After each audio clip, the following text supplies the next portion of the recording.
오늘 우리에게 주신 하나님의 말씀은 구약 나훔서 1장 1절에서 3절까지입니다. 세 절 말씀 다 함께 한 목소리로 하나님 말씀 봉독하겠습니다.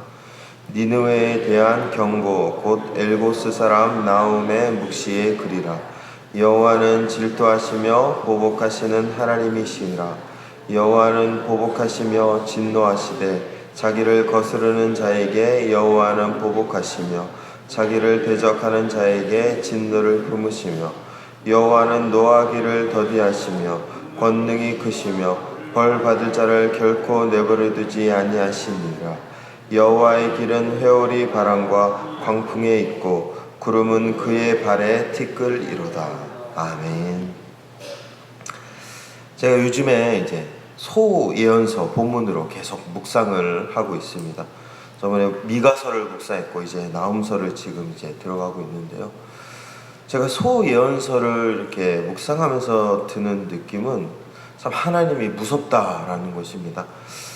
하나님이 이렇게 무서운 분인지 이렇게 좀 새롭게 다가오는 느낌이었습니다. 우리가 알고 있는 보통 믿고 있는 하나님은 사랑이 많으신 하나님, 은혜가 풍성한 하나님, 아버지와 같은 하나님인데 이 소예언서에서 나온 하나님의 모습은 아주 굉장히 화가 나 있는 듯한 굉장히 무서운 그런 모습으로 나타나 있는 것이죠. 오늘 읽은 이 나훔서도 니느웨에 대한 경고라고 그렇게 고백하고 있습니다. 니느웨가 당시 아수르의 수도였습니다. 결국 아수르를 향한 하나님의 경고의 말씀이다 라고 그렇게 첫 시작 서문을 이렇게 열고 있습니다. 처음부터 하나님의 마음이 굉장히 뭔가 불편하고 화가 나 있는 듯한 그런 모습이 나타나 있는 것이죠. 그래서 이런 말씀을 보면서 우리 안에 의문이 들게 됩니다. 과연 이런 하나님이 맞는 것일까? 너무 이런 하나님의 모습이 생소하다 보니까 사실 우리가 소예언서를 접하는 것이 그렇게 이렇게 쉽게 접하거나 자주 접하지는 않습니다. 어떤 복음서에 나온 그런 따뜻한 사랑의 주님이 주로 우리가 이야기하는 내용이지 이 소예언서에 나오는 이런 말씀은 외면하게 됩니다. 근데 특별히 나훔서를 읽으면서 제가 그런 느낌을 들게 되었습니다. 왜 하나님이 이렇게 화가 나 있고 무서운 하나님인지를 나훔은 설명하고 있는 듯한 인상을 갖게 된다는 것이죠. 2절부터 3절까지는 하나님의 성품을 나훔은 2절부터 7절까지 나훔은 하나님의 성품에 대해서 소개하고 있습니다. 분명한 것은 나훔이 아수르를 향하여서 당시에 최강대국이었던 아수르를 향하여서 왜 그들이 경고를 받아야 되는지 그 이유에 대해서 지금 나훔은 하나님의 성품이 이렇기 때문에 그들은 벌을 받게 될 것이다 라는 이유를 설명하고 있는 듯한 그런 인상을 갖습니다. 그래서 우리는 하나님의 무서운 하나님의 분노가 어디에서부터 일어나는지를 오늘 이 나훔서에 나타나 있는 하나님의 성품을 통해서 그 이유를 찾을 수가 있는 것이죠. 먼저 2절에 이렇게 나오고 있습니다. 여호와는 질투하시며 보복하는 하나님이시니라. 여호와는 보복하시되 진노하시되 자기를 거스리는 자에게 여호와는 보복하시며 자기를 대적하는 자에게 진노를 품으시며 라고 나오고 있습니다. 먼저 하나님의 성품 가운데 첫 번째는 질투하시는 하나님이다 라고 이야기하고 있습니다. 우리가 알고 있는 질투는 이렇게 어떤 사람들이 우리보다 더 잘 됐을 때 나타나는 시기나 그런 배아픔 이런 거를 질투라고 생각하는 경우가 많이 있습니다. 그럼 하나님이 아수르가 잘 되는 것을 지금 못 보고 있고 배아파하는 것일까요? 그런 것이 아닙니다. 하나님의 질투는 하나님의 자리를 빼앗으려는 사람으로 향한 그런 대상으로부터 향해 오는 분노라는 것입니다. 부부 관계에서 이렇게 남편과 아내가 함께 서로 사랑할 때 갑자기 아내나 남편이나 배우자 한 명이 바람을 폈다라고 생각해 보십시다. 그때 바람을 펼 때 그때 그 반대에 있는 배우자는 그때 분노와 질투의 마음이 생기게 되는 것이죠. 그런데 그때 그 질투의 마음을 우리는 잘못된 것이라 여기지 않고 당연한 것이라고 여기고 있습니다. 왜냐하면은 부부가 서로 함께 유지해야 될 그 사랑의 관계를 다른 불법적인 대상으로 인해서 빼앗겼기 때문에 그때 화를 내는 것은 당연한 것이죠. 하나님의 질투가 이런 것과 같다라고 보시면 이해가 될까요? 하나님의 자리에 하나님이 있어야 되는데 당시 아수르라는 최강대국이 그 하나님의 자리를 빼앗아 버린 것입니다. 그래서 자신들이 마치 세계의 패권을 장악하고 최고인 것처럼 행세했던 것이었죠. 그래서 주변 나라들을 억압하고 그들을 누르는 그런 모습을 보였습니다. 그렇기 때문에 하나님은 당신의 자리를 빼앗으려는 그 아수르를 향하여서 질투하셨다라고 나움은 고백하고 있는 것입니다. 그렇기 때문에 하나님의 질투는 잘못된 질투가 아닌 하나님의 자리에 있는 것들에 대한 도전이며 위협이었던 것이죠. 마치 창세기에서 바벨탑을 쌓아 인간이 하나님의 자리에 올라가려 했던 그러한 모습과도 같다라는 것입니다. 그렇기 때문에 하나님은 질투하시는 하나님이다라고 그렇게 고백하고 있습니다. 또한 보복하시는 하나님이다라고 그렇게 고백하고 있는 것이죠. 보복이 어떤 것이죠? 보복은 내가 당한 만큼 갚아주는 것입니다. 내가 누군가가 나를 한 대 때렸으면 나도 한 대 때리고, 누군가가 나를 발로 한 번 찼으면 한 번 이렇게 차임당하는 것이 갚는 것입니다. 그런데 하나님이 보복하시는 하나님이라는 것입니다. 눈에는 눈, 이에는 이라는 것이죠. 마치 하나님이 너무 냉정해 보입니다. 그런데 여기에서 말씀하시는 보복은 다른 보복을 이야기하는 것이 아닌 죄에 대한 보복입니다. 특별히 당시 아수르는 폭력의 죄를 행사했습니다. 주변 국가 이스라엘을 그리고 여러 나라를 힘으로 폭력으로 제압해 인간으로서 상상할 수 없는 수많은 일들을 그들은 자행했습니다. 하나님 보시기에 그들의 죄는 심각한 죄였습니다. 그렇기 때문에 하나님은 그 죄에 대해서 그냥 넘어갈 수 없었기 때문에 그들이 행한 죄만큼 너희들은 갚음을 당해야 된다는 의미로 하나님은 보복하시는 하나님이다라고 자신의 성품을 드러내셨습니다. 결국 질투하시는 하나님, 하나님의 자리를 위협하는 교만한 자들을 향하여서 보복하시는 하나님, 그렇게 죄를 짓고 그런 죄 앞에서 수많은 일들을 죄책감 없이 자행되는 그들의 모습 앞에서 갚으시는 하나님, 이러한 모습을 나훔은 드러내고 있는 것입니다. 그렇기 때문에 이 2절의 말씀을 정확히 본다라면 하나님은 인간의 죄에 대해서만큼은 전혀 타협이 없으시고 무서우리만큼 그 죄를 갚으시려고 하는 모습이 나타난다라는 것을 우리는 깨닫게 됩니다. 그렇기 때문에 나훔서는 죄를 짓는 아수르, 죄를 짓는 인간, 죄를 짓는 그 모든 이들을 향해 경고하시는 하나님의 말씀이라는 것입니다. 이 말씀을 보며 우리의 삶 가운데서도 우리가 깨달아야 될 것이 있습니다. 하나님이 이렇게 죄에 대해서 심각하게 여기시는 것처럼 우리도 어떻게 해야 될까요? 우리의 삶 속에서 우리도 우리가 저지르고 있는, 알게 저지르는, 모르게 저지르는 그 수많은 죄에 대해서 우리도 심각하게 생각해야 된다는 것입니다.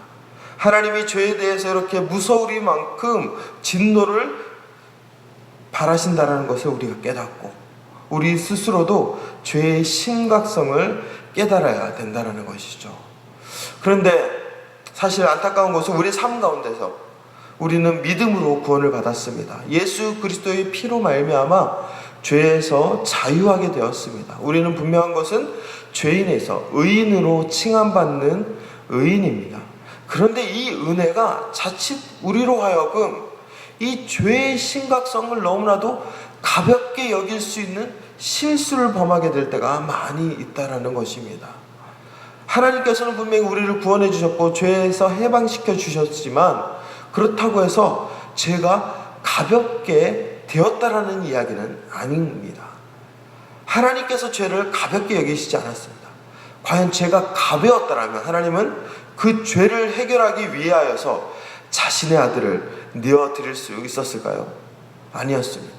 죄가 심각했고 죄가 무거웠고 죄가 그 어떠한 것으로도 매길 수 없는 중대한 그런 무기였기 때문에 하나님은 자신의 아들을 내어드릴 수밖에 없었던 것이었죠. 우리는 그 하나님의 피값으로 구원받은 것뿐이지 그렇다고 해서 죄가 가벼워진 것은 아닙니다. 우리 신앙인으로서 우리가 언제나 점검해야 될 것은 바로 이런 죄의 무게입니다. 내가 저지르고 있는 죄, 물론 하나님 앞에 회개하면 주님이 용서해 주시겠지만 그 이전에 우리는 용서받기 이전에 우리의 죄의 무게를 주님 앞에 깨닫고 그것을 심각성을 알아가는 것이 신앙의 첫 번째라는 것입니다. 사실 수많은 신앙의 출발은 이 죄의 심각성에 대해서부터 출발합니다. 우리가 알고 있는 철로역정의 책에서 보면 크리스천이 처음 천국에 대한 존재를 깨닫고 그 천국으로 가게 되는 중요한 동기가 무엇인지 아십니까? 그 중요한 동기 하나는 자신의 등에 있는 그 짐 때문이었습니다. 자신의 아내에게 지금 내 등에 있는 이 짐을 보아라. 이 등에 있는 짐이 너무 무거워서 난 도저히 이 세상을 살아갈 수 없다. 이 마을에 도저히 나는 살 수 없다. 나는 천국으로 가야 된다. 나와 함께 가자라며 아내를 권유하죠. 그런데 아내가 그 얘기를 듣나요? 아내가 오히려 등에 있는 짐이 보이지 않는다며 당신 무슨 헛소리 하냐며 그렇게 남편을 다그칩니다. 마을 사람들도 그 크리스천 등에 있는 짐을 보지 못하죠. 그런데 크리스천만 그 등에 있는 짐이 보입니다. 그리고 그 짐이 자신을 괴롭게 한다는 사실에 때문에 하루하루가 고통의 나날이었던 것이었죠. 여러분들 그 짐이 무엇일까요? 바로 죄의 짐이었습니다. 크리스천은 그 죄의 짐이 보였고 그 짐이 자신을 괴롭게 한다는 사실을 깨닫고 그 짐을 해결하기 위해서는 천국, 왕이 마련해준 그 길을 따라가는 천국에 도달해야지만 그 짐이 풀어진다는 사실을 깨닫고 크리스천은 마을을 떠나 그 순례 여정을 갈 수 있었던 것이죠. 철로역정은 우리의 삶의 신앙의 시작은 우리의 삶 가운데 오는 죄의 무게를 깨닫게 되는 것이다 라고 그렇게 우리에게 이야기해주고 있습니다. 바라기는 우리가 죄의 무게를 깨닫는 신앙인이 되기를 원합니다. 사실 교회에 와서 은혜 얘기하고 축복 얘기하다 보면 어느 순간 하나님 앞에서 내가 저지르고 있는 수많은 죄들을 잊어버릴 때가 있습니다. 그런데 참 놀라운 것은 신앙인으로서 연수를 살아가면서 어떤가요? 죄가 사라지던가요? 물론 이전에 행한 모든 죄는 하나님의 은혜로 해결받지만 해결받는다고 해서 내 안에 완전히 죄가 없어지는 것이 아닙니다. 또 내 안에 은밀하게 올라오는 스멀스멀 나를 괴롭히는 죄들이 있습니다. 그 죄 때문에 또 나는 또다시 나 스스로 하나님과 성령 안에서 싸울 수밖에 없는 것이죠. 사실 우리의 인생은 성화를 통하여서 우리 안에 올라오는 수많은 연약한 죄들과의 싸움의 연속일지도 모릅니다. 여러분들, 그런데 이러한 죄의 심각성, 죄와의 싸움을 통하여서 우리는 거룩해질 수 있습니다. 하나님 안에서 온전해질 수 있다는 것이죠. 요셉이 보디발의 아내의 유혹을 피해 그렇게 죄를 짓지 않을 수 있게 되었습니다. 여러분들, 그때 요셉은 분명히 유혹받았습니다. 유혹이라는 말이 어떤 뜻인지 아시죠? 우리의 마음을 흔들리게 하는 무언가의 그 속삭임이라는 것입니다. 보디발의 아내가 유혹했다는 것은 보디발의 아내가 정말 성적으로 매력있고 어필이 되었다는 존재라는 것이죠. 만약에 요셉이 유혹이 되지 않았다면 보디발의 아내가 나와 동침하자라고 했을 때 아마 요셉은 그것이 유혹이 아닌 위협이 되었을 것입니다. 요셉은 그것이 유혹이 되었고 흔들렸다는 것을 성경은 우리에게 증언하고 있는 것이죠. 그런데 그때 요셉이 한 고백이 무엇이죠? 내가 당신과 동침할 수 없는 이유는 보디발이 무서워서 보디발한테 걸리면 나 죽게 된다. 그렇기 때문에 나는 당신과 동침할 수 없다 라고 얘기하지 않습니다. 그때 요셉은 내가 어찌 하나님 앞에 이 큰 죄를 범하리이까 라고 그렇게 고백하고 있습니다. 성경에서 요셉은 자신 스스로를 하나님을 경외하는 자라고 그렇게 고백하고 있는 것이죠. 하나님을 경외한다는 것은 하나님을 두려워한다는 것입니다. 하나님을 무서워한다는 것이죠. 그래서 하나님을 무서워해서 내가 죄를 저지르는 것이 함부로 저지를 수 없는 상황이 되었다는 것을 고백하고 있는 것입니다. 요셉은 하나님이 무서워서 자신 안에 있는 그 죄를 함부로 저지를 수 없다라고 그렇게 고백하고 있는 것입니다. 여러분들, 죄의 무게를 알고 그 죄를 미워하시는 하나님을 아는 자는 죄를 저지르지 않게 됩니다. 요셉처럼 죄 앞에서 두려워 떨게 되는 것이죠. 우리는 두려움을 무조건 나쁜 것이라고 보고 있겠지만 사실 두려워할 자리에서 두려워해야 우리의 생명이 보존됩니다. 차를 두려워해야, 불을 두려워해야 우리는 우리의 안전이 보장받게 됩니다. 죄 앞에서 죄를 무서워하고 그 죄를 미워하시는 하나님을 두려워할 줄 아는 존재가 거룩해질 수 있습니다. 그 존재야말로 하나님의 뜻 안에서 온전한 삶을 살 수 있게 된다는 것이죠. 그래서 우리는 죄를 두려워하고 죄의 무게를 깨닫고 그 죄를 미워하시는 하나님을 두려워해야 된다는 것은 우리의 신앙을 위축시키거나 우리의 신앙을 잘못된 길로 빠지게 하기보다는 오히려 우리의 신앙을 하나님의 뜻대로 나아가게 만드는 거룩한 신앙으로 만들 수 있게 된다는 것입니다.